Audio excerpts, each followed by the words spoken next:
मैं नरेंद्र दामोदर दास मोदी भारतीय राजनीति के ईश्वर इतिहास की में साल शपथ लेता हूं 2014 कि से 2026 का दौर एक नए कीर्तिमान का गवाह बना है।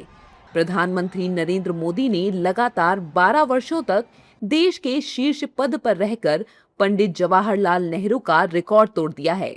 जहां देश भर में बीजेपी इस उपलब्धि का जश्न मना रही है, वहीं पिछले 12 सालों का इतिहास गवाह है कि इस मोदी युग में बड़े निर्णयों के विरोध में विपक्ष ने शब्दों की मर्यादाओं को कई बार तार तार किया है।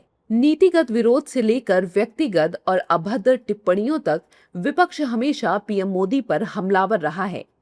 आइए एक नजर डालते हैं साल 2014 से 2026 की इस यात्रा के दौरान पीएम मोदी पर विपक्ष के 12 सबसे बड़े हमलों पर।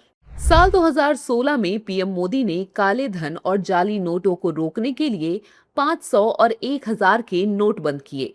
मोदी सरकार के फैसले का विरोध करते हुए पूर्व पीएम डॉक्टर मनमोहन सिंह ने राज्यसभा में इसे संगठित लूट और कानूनी डाका कहा और राहुल गांधी ने इसे आम जनता और छोटे व्यापारियों को तबाह करने वाली नीति बताया। उरी हमले के खिलाफ साल 2016 में भारतीय सेना ने सर्जिकल स्ट्राइक की और पीओके में आतंकी लॉन्च पैड पर कड़ी कार्रवाई की। विपक्ष ने एक सुर में इसका विरोध करते हुए प्रधानमंत्री पर निशाना साधा और सरकार पर खून की दलाली करने और राजनीति के लिए सेना का इस्तेमाल करने का आरोप लगाया। साल 2017 में पीएम मोदी के नेतृत्व में केंद्र सरकार ने एक देश एक टैक्स की नीति के तहत जीएसटी लागू किया, जिसका कांग्रेस ने विरोध किया और कांग्रेस नेता राहुल गांधी ने इसे जटिल कर ढांचा बताते हुए गब्बर सिंह टैक्स का नाम दिया और कहा कि ये छोटे व्यापारियों को खत्म करने की साजिश है।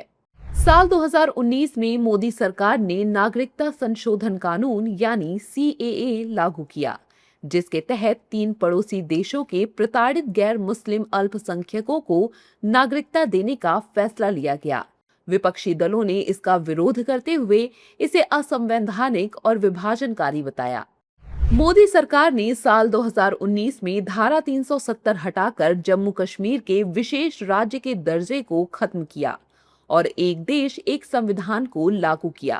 कांग्रेस पार्टी समेत कई विपक्षी दलों ने इसका विरोध करते हुए इसे संसदीय लोकतंत्र का कत्ल और कश्मीरियों की स्वायत्तता पर डाका बताया।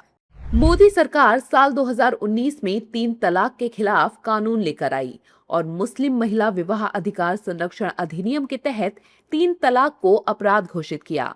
विपक्ष ने इस पर हमला करते हुए इसे सिविल मामले को क्रिमिनल बनाकर मुस्लिम पुरुषों को प्रताड़ित करने का राजनीतिक कदम बताया।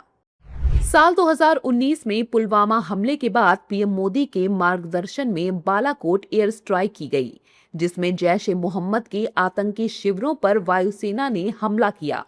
विपक्षी दलों खासकर कांग्रेस ने तीखा हमला करते हुए स्ट्राइक पर सवाल उठाए और मारे गए आतंकियों के सबूत मांगे।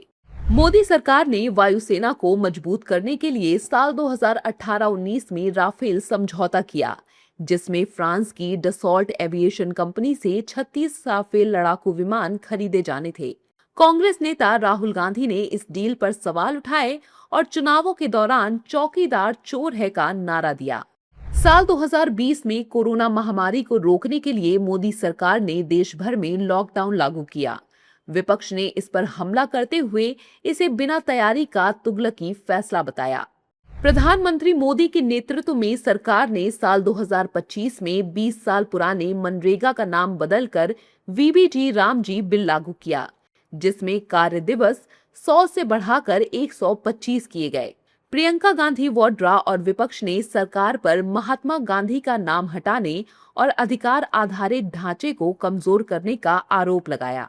अप्रैल 2025 में पहलगाम आतंकी हमले के जवाब में मई 2025 में तीनों सेनाओं ने ऑपरेशन सिंदूर के तहत पाकिस्तान के खिलाफ बड़ी जवाबी कार्रवाई की और पाकिस्तान में घुसकर कई आतंकी ठिकानों को तबाह कर दिया। विपक्ष ने ऑपरेशन सिंदूर पर सवाल उठाए और आरोप लगाया कि मोदी सरकार ने अमेरिका के दबाव में अचानक युद्ध विराम कर दिया। मोदी सरकार अप्रैल 2026 में संसद के विशेष सत्र में नारी शक्ति वंदन संशोधन अधिनियम लेकर आई, जिसके तहत लोकसभा और विधानसभाओं में महिलाओं के लिए 33% सीटें आरक्षित करने और सीटें बढ़ाने का प्रावधान था।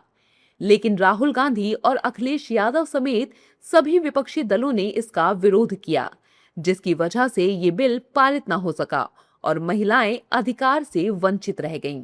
जाहिर है कि बीते 12 वर्षों के दौरान जहां प्रधानमंत्री मोदी के नेतृत्व में विकसित और आत्मनिर्भर भारत बनाने की दिशा में कड़े फैसले किए गए, वहीं विपक्ष ने उनका समर्थन करने के बजाय हर बार कड़ा विरोध जताया और मोदी सरकार पर हमले का कोई मौका नहीं छोड़ा।